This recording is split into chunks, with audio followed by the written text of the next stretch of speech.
Well, good morning, travelers. We had originally planned on doing a video down in Florida here about going and seeing manatees and maybe even swimming with them. But the thing about manatees is that when it gets warm, they head back out to the river. So we saw a few, but we didn't get to go swimming with them, and honestly didn't get very good video. But here's a couple of clips for you. But we are on the way back up to South Carolina, and we stopped at, where are we now? Bulow Plantation ruins. Okay, so yeah, Bulow Plantation ruins, and so we're driving up the interstate and passing like suburbia as far as the eye can see, and then we turn off onto this road and we are like way out in the middle of the jungle here. So we're gonna go find out what this is about, because we just kind of did an internet search and we're like, what is there to see on the way back up, since we missed the manatees, and we're gonna find out whether this is worth it or not. So you get to find out with us. Yep. So we are taking the quarter-mile walk to the sugar mill ruins. The sign that was over there also said that there was another trail to the slave quarters, and it described how the slave quarters were in a half circle around the plantation to kind of have the plantation as the center. And there was, according to the 1830 census, there was 197 slaves, men, women, and children. Oh wow. There at 1830. Wow. And how long has it been since this place was a plantation, did it say? 1831, 30s. I think is Okay. when it was. Oh wow, that's impressive. Oh, this is cool.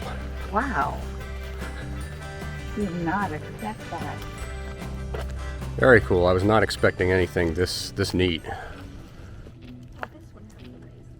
there. It's a really interesting tree. It is. You gonna jump down? Probably.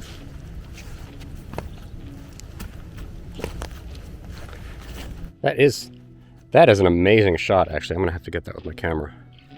The Bulow Plantation ruins is the ruins of a sugar plantation and mill that was founded in 1821. It was the largest plantation in eastern Florida at the time. The plantation was founded by Charles Bulow, and after he died in 1823, his 17-year-old son, John Bulow, took over the operations. From late 1831 into 1832, John Audubon actually explored and studied the birds found on the plantation. The mill itself was state-of-the-art for the time, running off a central steam boiler that ran the crushers and processed the sugarcane into molasses, while at the same time running a sawmill. Despite this, it was still a very labor-intensive process, and there were 179 enslaved Africans that worked the property. So in keeping with the theme of one of my previous videos where I said I'm getting more into putting my photography back into this channel, one of the things I said was a good idea to do if you're wanting to up your skills is to pick a prime lens and just put it on your camera and just use that for the day. So that's what I'm doing today. I am shooting everything on a 20mm lens. It's actually a vintage Zeiss lens from the 1960s. It's been adapted from a Canon camera. And so everything I'm shooting is with that lens and just trying to work on my art a little bit. So if you want to up your game as well, pick a prime lens. That means it's not a zoom. Put it on your camera and just try to see everything through that lens and find your composition and your eye through that lens. So it'll really help your photography to go to the next level. I mean, it makes sense that this was the most wealthy and biggest production in the area at the time. At the time of the burning, he said that the owner averaged that year's crops that had been burned would have been worth $20,000.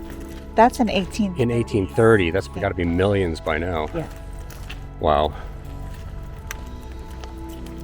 So we're standing by the sugar mill, and the plantation was down the road, away from all the sugar mill or the sugar cane. Right, because you wouldn't want to have your house next to your house mixed with your work. Right. Basically. Yeah. Since the plantation was so remote, it had to be a self-sufficient operation, and along with their work at the mill, the slaves also grew their own crops to feed themselves and their families.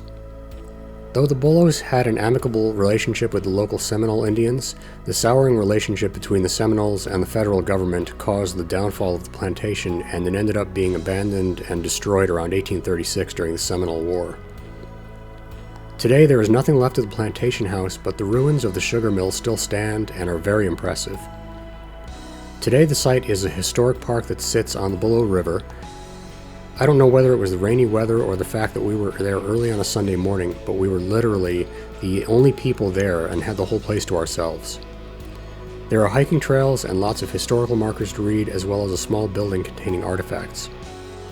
Even if the ruins weren't there, the park is absolutely gorgeous. You would never know that just a couple miles away there are sprawling planned communities. Walking around the park, you feel like you're in the middle of the jungle. It's easily a place you can spend the entire morning. The entry fee was only $4 for everyone in the vehicle. Surprisingly, there was supposed to be a box to drop your money, but we never found one, so we just slipped it under the door of the ranger station. It either found its way where it needed to go, or someone got a free coffee. Either way, it was worth the money. Despite the fact that our time seeing manatees was a bit of a bust, we still had to put a sticker from the occasion on our sticker door on the ambulance. I really like this particular sticker. Well, that's about it for today. If you've enjoyed this, please give us a thumbs up and subscribe. You can see more of our videos as we travel around the country in our ambulance conversion, taking pictures, having a good time, and just spending quality time. So, till next time, this is John and Lynn.